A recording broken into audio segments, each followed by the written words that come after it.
जी नमस्कार, मैं Sandeep Kumar Dwivedi, MSc in Mathematics and B.Ed CTET qualified and Bihar State first paper qualified and present time teacher in महर्षि विद्या मंदिर गोडा।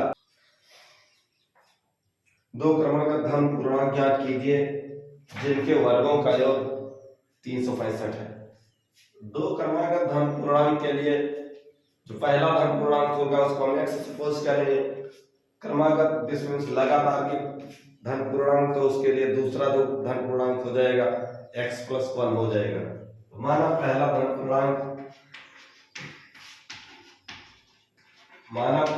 पूर्णांक या धन पूर्णांक लिखा है x है, तो क्रमागत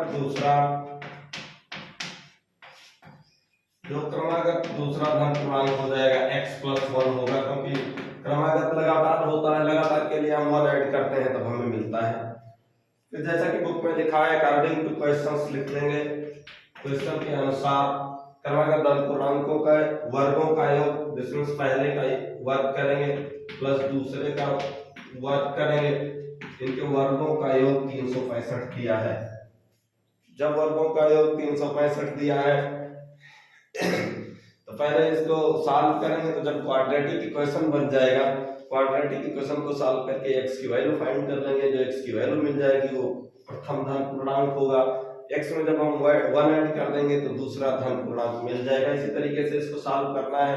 तो देखिए इसको सॉल्व जब करते हैं x², इसमें हम a + b whole square formula use कर देंगे। a + b होल स्क्वायर के लिए a² + b² + 2ab। ये जो 365 है राइट साइड में लिखा है, जिसको लेफ्ट साइड लाएंगे तो हम -365 लिख देंगे, क्योंकि लेफ्ट साइड लाएंगे तो ये राइट साइड में प्लस है, इधर माइनस हो जाएगा। इसको ऐड करेंगे मिल जाएगा 2x² + 2x। 365 ये +1 है, माइनस होगा तो -364 = 0 होगा।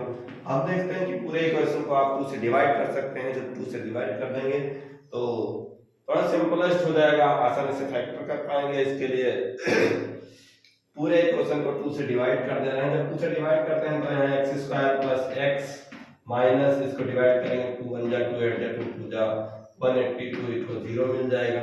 इसका फैक्टर करना है। फैक्टर करने का जो प्रोसेस है, कोई दो ऐसे नंबर जिसका मल्टीप्लिकेशन 182 मिले, जिसका एडिशन करें तो यहाँ x लिखा है दिस मींस 1x, तो जिसका एडिशन +1 मिल जाए और मल्टीप्लिकेशन करें तो -182 मिल जाए। इसके लिए इसका फैक्टर करेंगे। 182 का जब हम फैक्टर करते हैं तो देखिए 2 से डिवाइड करेंगे, 2 9 जा 2 1 जा 3 से डिवाइड होगा, 3 से भी नहीं डिवाइड होगा, 7 से डिवाइड होगा, 13 होगा, 13 बन जा। देखिए 7 2 जा 14 और ये है 13। 14 और 13 का जब मल्टीप्लिकेशन करोगे 182 मिलेगा। 14 में से 13 माइनस कर दोगे 1 मिल जाएगा। यहाँ लिखेंगे x² + 14x - 13x - 182 = 0। यहाँ से हम x कॉमन करते हैं तो यहाँ मिल जाएगा x + 14, दूसरे ब्रैकेट में -13 अगर हम कॉमन लेते हैं तो यहाँ x + 14 मिल जाएगा = 0 लिख देंगे। दोनों में हमें x + 14 कॉमन मिल रहा है, जिसके लिए इसमें मिल जाएगा x - 13 = 0। जब हम x + 14 = 0 करते हैं तो x की वैल्यू नेगेटिव आती है। यहाँ धनात्मक पूर्णांक की बात कर रहा है, इसलिए इस वाले फैक्टर को हमें नहीं लेना है। और फैक्टर x - 13 = 0 लिखा है, जिसको हम सॉल्व करेंगे x की वैल्यू प्लस में 13 मिलेगी। तो देखिए लिखते हैं x - 13 = 0। तो जब x - 13 = 0 लिखोगे तो आपको x की वैल्यू 13 मिल जाएगी। x की वैल्यू जो 13 है, देखिए ज्यादा यहाँ पहुंच के रहा, इसको हम थोड़ा सा इरेज कर देते हैं, उसके बाद फिर से लिखते हैं।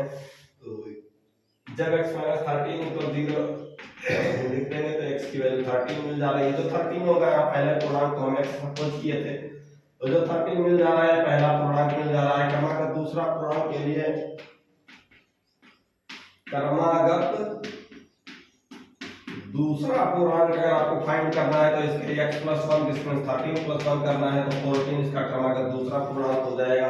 तो इस तरीके से आप लोगों को सॉल्व कर लेना है और समझना है।